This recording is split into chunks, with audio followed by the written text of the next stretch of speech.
So what is not offensive to white America and to Trump?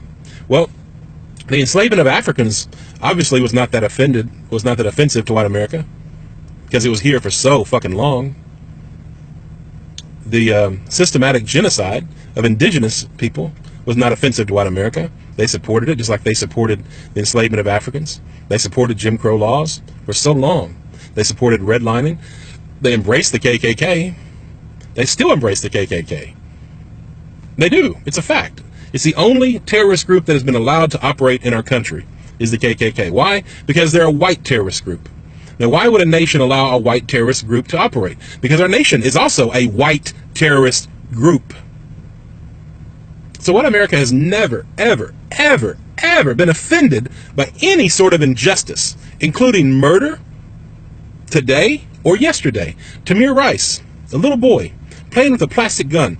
The policeman rode up on him as fast as he could in the park without asking any questions, shot him dead in the park. A little boy with a little plastic gun, innocently playing in the park. The white policeman rode up, shot him dead in the fucking park. Was white America offended? No. The mass majority of white America was not offended.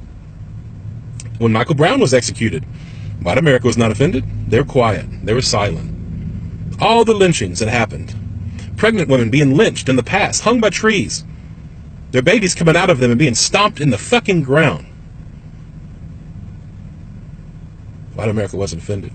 Emmett Till, white America wasn't offended. Sandra Bland, white America wasn't offended.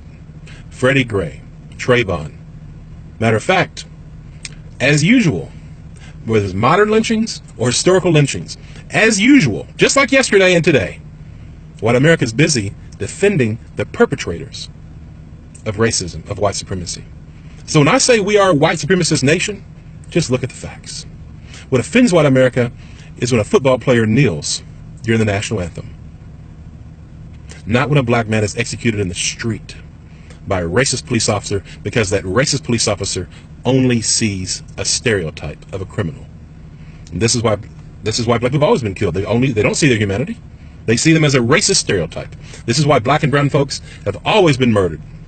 Reservations today, the Trail of Tears, Andrew Jackson on our currency. Why is that racist motherfucker Andrew Jackson on our currency? Because we celebrate racist. We don't give a fuck collectively, culturally, as a people. White America has never given a fuck. What we're good at is apathy toward people of color, toward marginalized people. We're good at denial. We're good at projecting our racism back onto people of color, back onto brown and black folks. We pretend that many white people today, even today, pretend that they live under black or brown supremacy, that there's some sort of black or brown supremacy that's oppressing them, that black people are more racist and have more power over white people than white people. The system of white supremacy operates here. They pretend that it's a black and brown system, somehow suppressing them. White people are psychotic, socially and mentally psychotic. And from a racial point of view, in the context of race, they are psychotic, literally. And Trump is their psychopathic fucking leader. You look at Obama, an eloquent, charming, gentle, beautiful human being. Not a scandal, adored his family, was all about unity, solidarity. Then you look at Trump. Look at all the shit he's done. Look at all the racist things he said. Look at all the racist motherfucker. Put a Nazi in the White House. White America has their hypocrisy. They have their apathy. They have their white supremacy. And they have their white supremacist leader. And they're happy. The only thing good is that they're coming out of the fucking closet. Their racism is showing. And that's always better than covert racism. Because now we know who the fuck you are.